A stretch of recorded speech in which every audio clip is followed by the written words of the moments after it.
Sa mandatory ROTC, medyo malungkot eh. Nalulungkot po ako saglit. Sapagkat napakahalaga po na maipaalam sa ating mga kakampi sa Sandatahang Lakas at sa Tanggulan, Kagawaran ng Tanggulan ng Republika, na kami po ni Senator Bato, kami po ay kasama po siyempre si Brigadier General. Ang amin pong commitment sa inyo ay puso't kaluluwa. Yan po ay napatunayan na po namin sa maraming pagkakataon. At kung meron man po sa mga pagkakataon na parang ang dating ay kami sinasabi ay hindi po mapabor, ay hindi po, wala pong katotohanan yun. Maling akala. Napakamali po yun. Sapagkat malinaw naman po ang mandato ng bawat isa sa atin. Kayo po ay nasa Sandatahang Lakas, kayo po ay nasa Tanggulan ng Republika, kami po ay nasa Senado. Ang amin pong tinitingnan ay yung national interest. At lahat po yan, natatapos po yan kapag tinawag nyo na po kami bilang isang reservist. Iiwan po namin lahat ng patungkol sa pagiging senador namin kapag tinawag nyo na po kami. Pero po hanggang kami po ay nakaupo pa rito, hayaan nyo po kaming palangkasin at tingnan ang lahat ng posibilidad na pangalagaan po ang ating bayan. Yun naman po ay hinihingi namin po sa inyo, at kung meron po kaming mga katanungan, hindi po yun ibig sabihin na kami kumukontra po sa inyo. Kami ay 100% na kasama po ninyo. Kailangan lamang po na panindigan namin ang aming mandato. Maraming salamat po. Ang una ko pong katanungan, Chairman. Yes, go ahead. Opo, ang ating pong mahal na Pangulo na Bongbong Marcos ay nagpahayag po sa pamamagitan po ni kasamang Jonathan Malaya. Ang sabi po niya ay i-civilianize natin ang approach sa Ayungin Shoal. Ano po ang naging reaction po ninyo, Secretary, mahal na kalihim at kaibigan? Thank you po sa ating mahal na senador at kaibigan. At asahan niyo po, kami po ay naninindigan din sa ating demokrasya. Ginagalang po namin ang tayo po ninyo at sa panig po namin, akseptado po namin na trabaho po ng kagalang-galang na Senado na siya sa atin talaga lahat ng posisyon. Meron lang ho talagang mga ibang mga third party na binabaliktad ang mga mensahe ho natin at pilit po tayong pinagsasabong kahit wala namang sabungan. Kaya ako po ay nagsasabi sa harapan ng madla na wala pong nanggagaling sa amin na pagsalungat sa kahit anumang senador dahil ginagalang po namin ang mandate.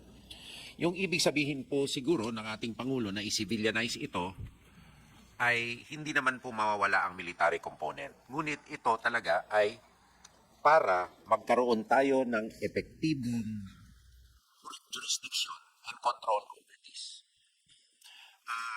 Ngunit ang katunayan lang po, military vessel po ang nando doon, yung BRP Sierra Madre. Kaya kailangan po na aming ipagpatuloy ang pagpapanatili na maayos ng mga tao doon sa loob at itong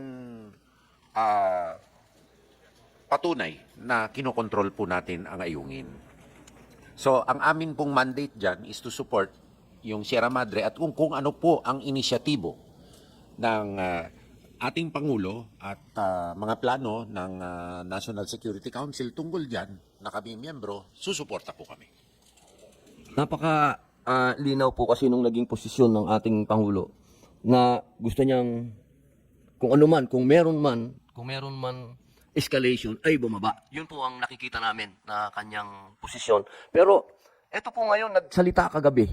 Napanood ko kagabi yung foreign minister ng kapitbahay natin. Opo, ang sabi niya parang pinoprovoke daw natin lagi sila. Medyo naguluhan po ako dun sa sinabi niya. Ano po ba? Sino po ba talaga ang nagpo-provoke? Sila o tayo?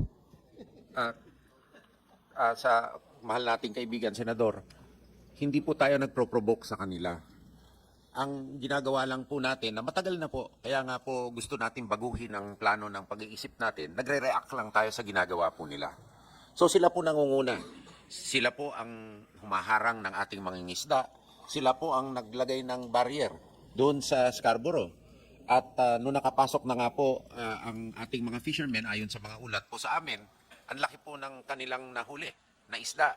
Sila ho ang nagpro-provoke hindi naman po tayo po'y nagre-react. Ngayon po, ang aming pong pagbabago ng kaisipan sa Armed Forces, wag na ho tayo magpa-provoke. Humanda na lang tayo na wag na nila tayong provokin kasi atin naman po yan sa ilalim po ng international law. At kami po ay hindi tutol sa pag-uusap. Kailangan po ng diplomasya dito. Ngunit, dapat sang-ayon po ito sa prinsipyadong pag-uusap, open and transparent. Para wala pong masasabi na may binulong, tapos nagtuturuan. So, sa amin lang po, ay gusto lang po namin suportahan ang whole of government approach natin. Ngayon, sa panig naman po natin, nakikita natin, itong West Philippine Sea po ang focus. Pag hindi po natin pinatatag ang ating sandatahang lakas, baka naman po sa Philippine Rise mangyari pag naunahan tayo. Kaya po kailangan unahan na po natin. Maraming salamat po. Mahal na kalihim, kasi dito po sa sinabi niya, tayo daw ang naghahanap ng gulo. Gulo din ito. Meron po akong isang lamang po, kasi sabi niyo, maghanda po tayo. Yun po ang matagal na po naming sinasabi, mahal naming kalihim sa ating mga kababayan, na sana ay gawin na nga natin talaga yung paghahanda. Pero hindi po namin nararamdaman, una dito po sa bulwagan ng Senado, sapagkat hanggang ngayon po nakabingit pa rin yung aming mandatory ROTC. Opo, ano po ang ginagawang hakbang na ang DND at ng AFP para makumbinsi po yung aming ibang mga kasama dito sa Senado na siya pong nakalulungkot pong isipin na kung sino pa yung maraming mga patutsada patungkol sa kailangan ay ganito na ang gawin, kailangan na ganito ang gawin, pero hindi sila sumusuporta sa mandatory ROTC. Gaano po ba kaimportante ang mandatory ROTC? Sa inyo pong palagay po. Importante po ang mandatory ROTC, lalo na po sa mga skills na kinakailangan po ng reserve force in the future. No? Inuutos ko nga po sa sandatahang lakas na pag-isipan mabuti ang ating reserve force structure kasi ngayon po wala po tayong TONE sa reserve force structure.